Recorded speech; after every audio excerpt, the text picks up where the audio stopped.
ஓம் சாந்தி. 4/12/1972 அவ்யக்த பாப்தாதா மதுபன். தலைப்பு: மகாவீர் ஆத்மாக்களின் ஆன்மீக ட்ரில் பயிற்சி. இந்த நேரம் அனைவரும் எங்கு அமர்ந்திருக்கிறீர்கள்?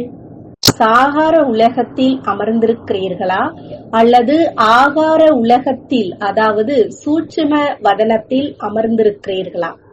ஆகார உலகத்தில் இந்த சாகார உலகத்தின் கவர்ச்சிகளில் இருந்து விலகி தன்னை அனுபவம் செய்கிறீர்களா அல்லது ஆகார ரூபத்தில் நிலைத்திருந்து சாகார உலகத்தின் எந்த ஒரு கவர்ச்சியும் தன் பக்கம் கவரவோ ஈர்க்கவோ இல்லையே? சாகார உலகத்தின் விதவிதமான கவர்ச்சிகளில் இருந்து ஒரு நொடியில் தன்னை விலகி இருப்பவராகவும் மற்றும் தந்தையின் பிரியமானவராகவும் ஆக்க முடியுமா? காரியம் செய்து கொண்டே காரியத்தின் பந்தனங்களில் இருந்து விலகி பந்தனம் நிரம்பிய நிலையில் இருந்து பந்தனத்திலிருந்து விடுபட்ட நிலையை அனுபவம் செய்கிறீர்களா? ஆன்மீகம் மகா வீரர்கள் மற்றும் மகா வீரணிகளாகிய உங்களுக்கு இப்பொழுதிலிருந்தே விலகி அசரீரி, அதாவது ஆத்மா அபிமானி, பந்தன் முக்த், யோக யுக்த் ஆகிவிடுங்கள் என்ற டைரக்ஷன் கிடைத்தது என்றால் ஒரு நொடியில் நிலைத்திருக்க முடியுமா?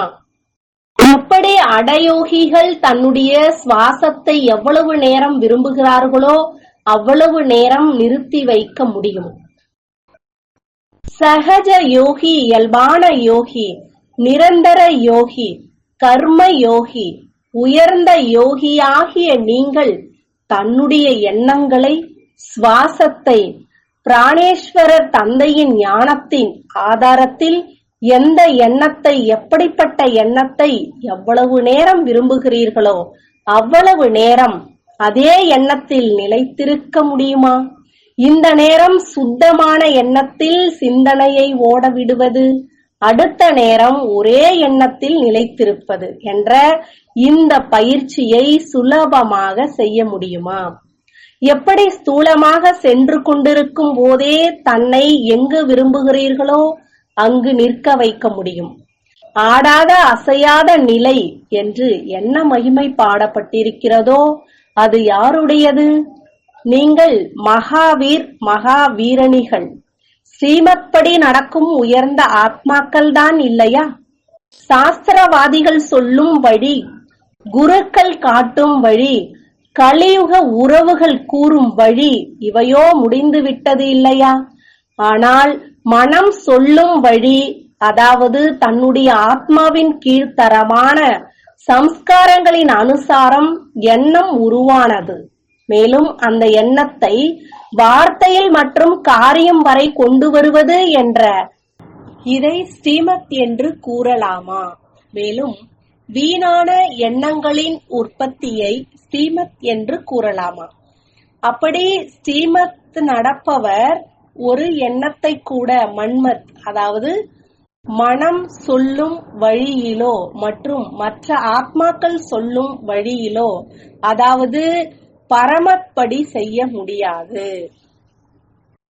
நிலையின் வேகம் அதிகம் இல்லாததன் காரணமாக ஸ்ரீமத்தில் ஏதாவது மன்மத் மற்றும் பரமத் கலந்து விடுகிறது. எப்படி ஸ்தூலமாக காரை ஓட்டுகிறீர்கள்?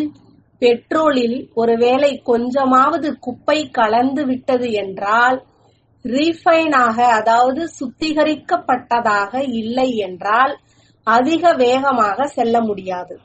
அதேபோல் இங்கேயும் வேகம் அதிகரிப்பது இல்லை. எங்கேயாவது கலப்படமோ இல்லையே என்று சோதனை செய்யுங்கள் மற்றும் செய்வியுங்கள். இந்த கலப்படம் நிலையாக இருக்க விடுவதில்லை. ஆட்டம் ஏற்பட்டு கொண்டே இருக்கிறது.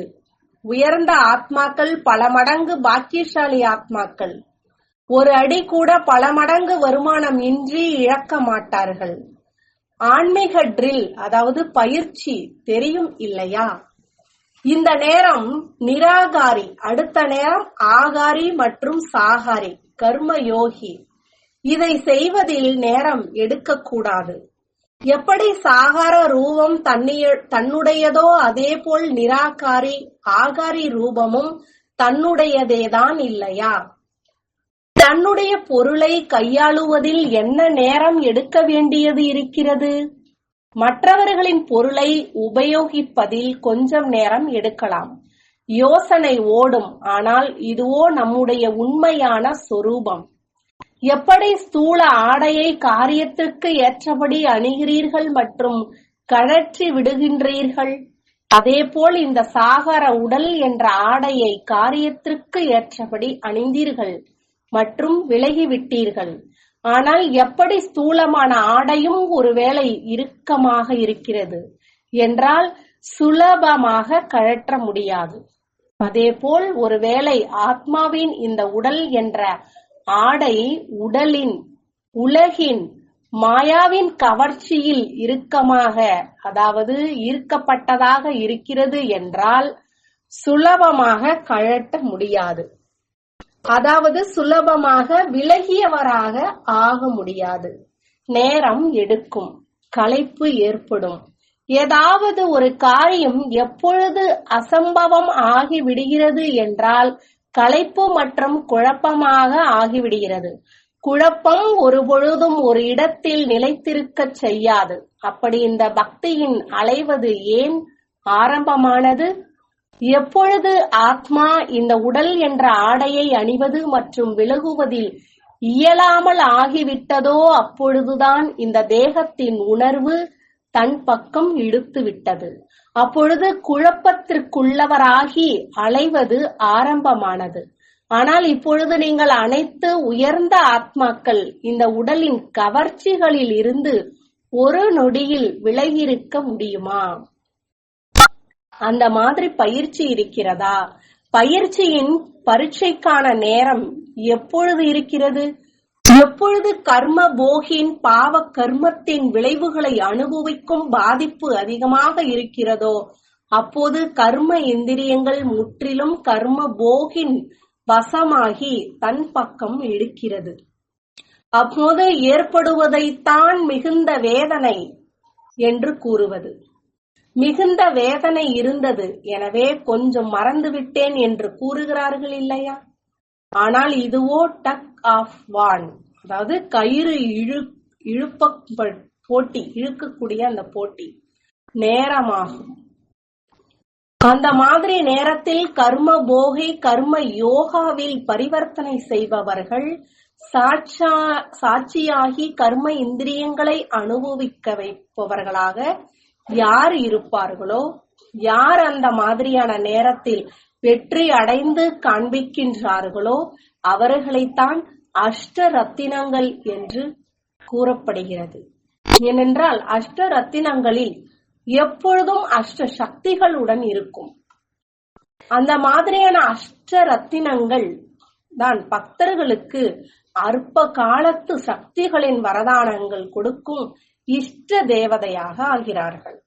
அந்த மாதிரி அஷ்ட புஜமுடைய, அதாவது அஷ்ட சக்திகள் நிரம்பிய சக்தி ரூப மகாவீரணிகளுக்கு ஒரு நொடியில் எண்ணங்களை கட்டுப்படுத்தக்கூடிய மிக உயர்ந்த ஆத்மாக்களுக்கு, அனைத்து ஆத்மாக்களுக்கும் தந்தையின் அறிமுகம் கொடுக்கக்கூடிய ஆத்மாக்களுக்கு, பிரிந்து சென்ற ஆத்மாக்களை தந்தையோடு சந்திக்க வைக்கும் ஆத்மாக்களுக்கு, தாகமான ஆத்மாக்களை நிரந்தரமாக திருப்தி செய்யக்கூடிய ஆத்மாக்களுக்கு, பந்தன் முக்த், யோக முக்த், யுக்த், ஜீவன் முக்த் ஆத்மாக்களுக்கு அன்பு நினைவுகளும் நமஸ்காரமும். மேளா என்றால் சந்திப்பு. இங்கு கடைசி மேளாவாக இது இருக்கும். சங்கம யுகத்தின் விஷயத்தை கூறுங்கள். எப்பொழுது முதல் மேளா இருக்குமோ அப்பொழுதுதான் கர்மாதித் நிலையும் ஏற்படும்.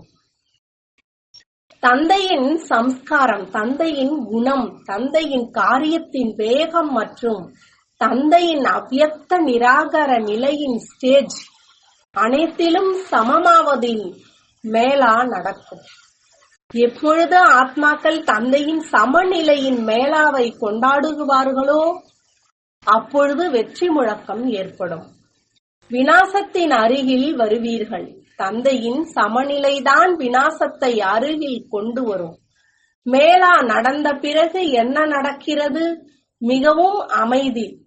அப்படி ஆத்மாக்களும் மேலாவை கொண்டாடுவார்கள். பின்பு வானப்பிரஸ்தத்தில் சென்று விடுவார்கள்.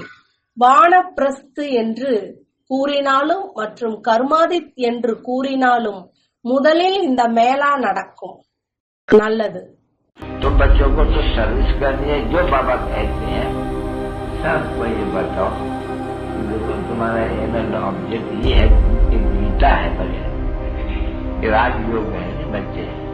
कैसे है राजयोग? बिल्कुल सहज है कि बाप को याद करो तो ये वैसा मिलेगा। तो ओम शांति।